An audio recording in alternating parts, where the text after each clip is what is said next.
horrors of Thanksgiving and America as a white future minority. Coming up. Far and away the most massive genocide in the history of the world. The lowest life expectancy in the West. And the year the U.S. will turn native. Virtually none of Thanksgiving has an ounce of accuracy, notes the bestseller Lies My Teacher Told Me. The idea of Europe bringing civilization to the Americas simply flips truth on its head. This is what European explorers actually found in North America. Far and away the most beautiful city on Earth. 5 times the size of London or Rome. Great towers and buildings rising from the water. 60,000 gleaming houses, and how spacious and how well built they were. Of beautiful stonework and cedar wood, and the wood of other sweet-scented trees. The many streets and boulevards of the city were so neat and well swept, despite the multitude of inhabitants, crisscrossed with a complex network of canals, like an enormous Venice, but also remarkable floating gardens that reminded of nowhere else on Earth. While Europe was drinking water from its polluted city rivers, huge aqueducts transported America's water from fresh springs. But what impressed most were the special merchant areas where timber and tiles and other building materials were bought and sold, as well as greengrocer streets where one could buy every sort of vegetable, fruits, honeys, nut paste and chocolates. Astonished by the personal cleanliness and hygiene of the colorfully dressed populace, and by their extravagant use of soaps, deodorants and breath sweeteners. Most Europeans never bathed and kept clothes on at all times. The Pilgrim's Notes biographer Zini Feiner had a terrible smell. Indians tried, quote, without success to teach them to bathe. The settlers also had bad breath from rotting teeth. Death and starvation was so common that corpses were just dumped in open pits known as poreholes. Many turned to alcohol and committed suicide. In fact, the story of the first settlers has been deliberately changed, notes author James Lowen, because the truth is so shameful.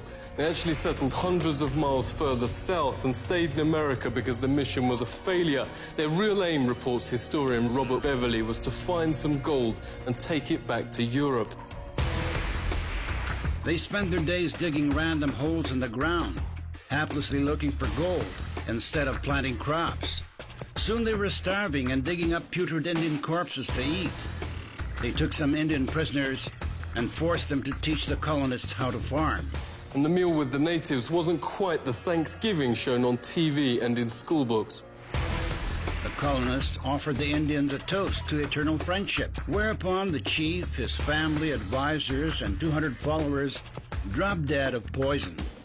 In mainstream history books, perhaps the most common description of American territory then is virgin land. In fact, notes historian Peter Jennings, it was widowed. Horrific enough, the Nazi ethnic cleansings in Europe during World War II. Leading American studies professor David Stannard notes it's dwarfed by, quote, far and away the most massive act of genocide in the history of the world.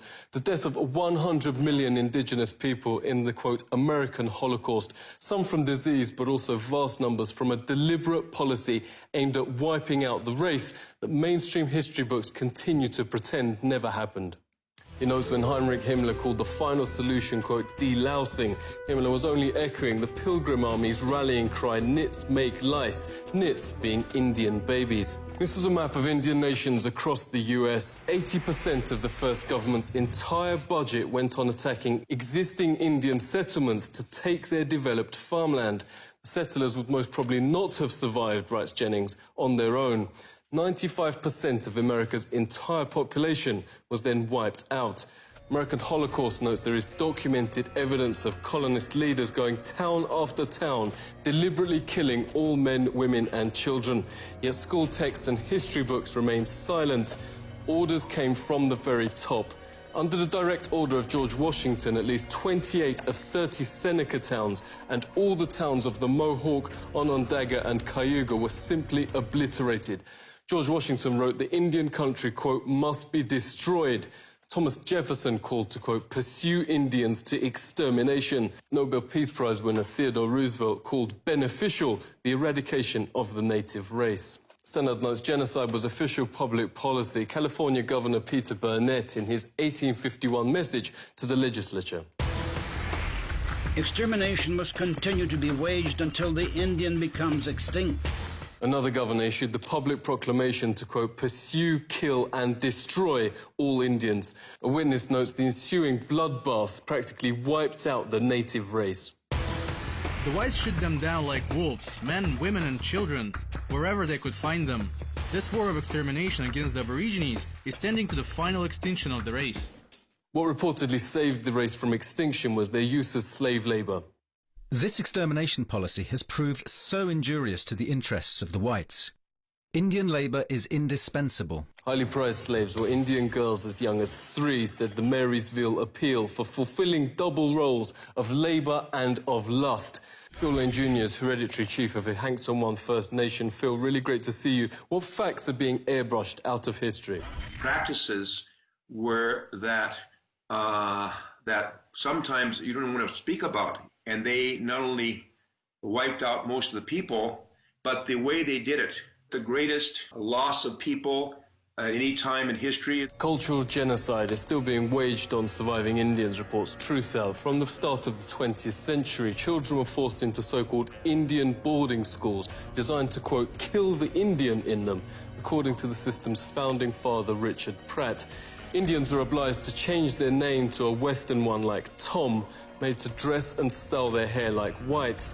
Indigenous Americans are also forced to adopt Christianity and all other parts of Western culture.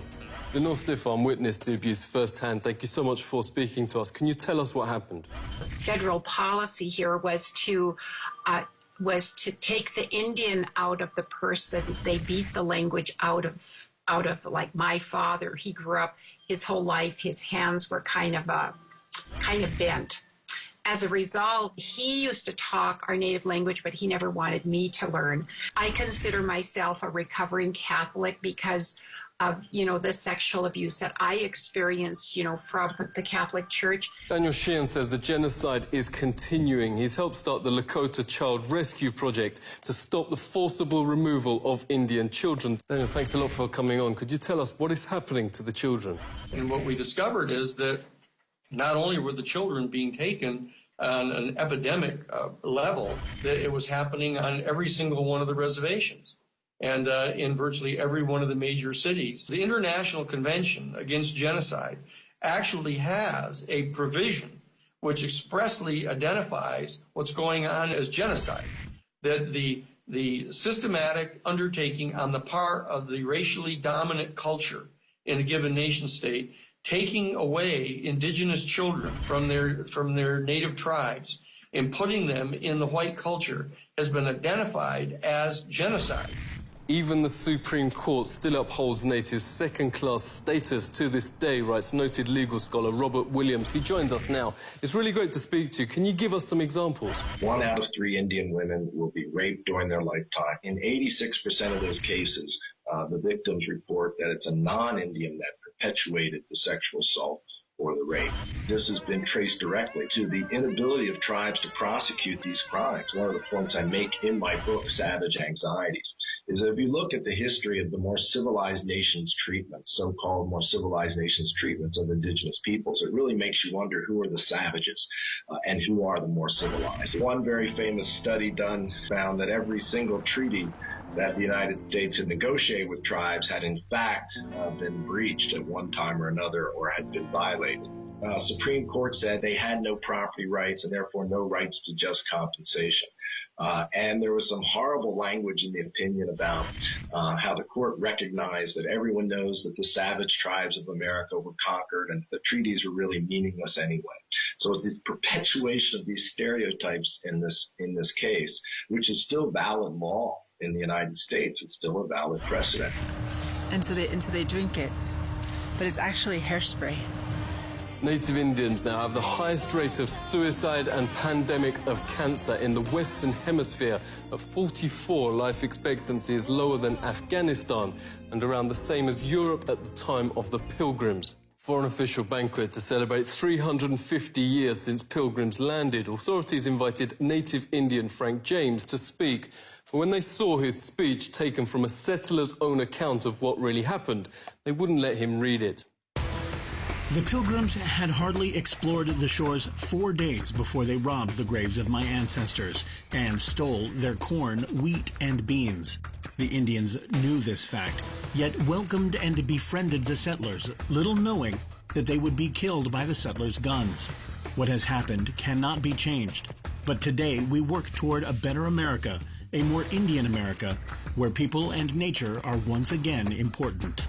Frank has helped start a national day of mourning each Thanksgiving, a protest over the Plymouth Harbour and Mayflower replica. On the West Coast, thousands also gather for Un-Thanksgiving Day, calling on the US to honour treaties promising Indian rights and international law.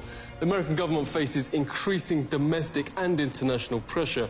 Supreme Court has reaffirmed the validity of the Treaty of Fort Laramie, giving Indians rights over the area. The United Nations, despite 4 countries voting against, Australia, New Zealand, Canada and the United States, passed a resolution declaring Indigenous peoples' right to self-rule.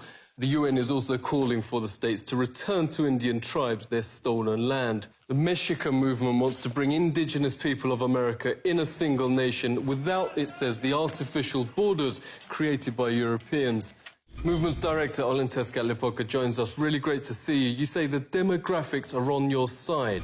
We are projected to be the majority in the states of California and Arizona, and basically the western United States.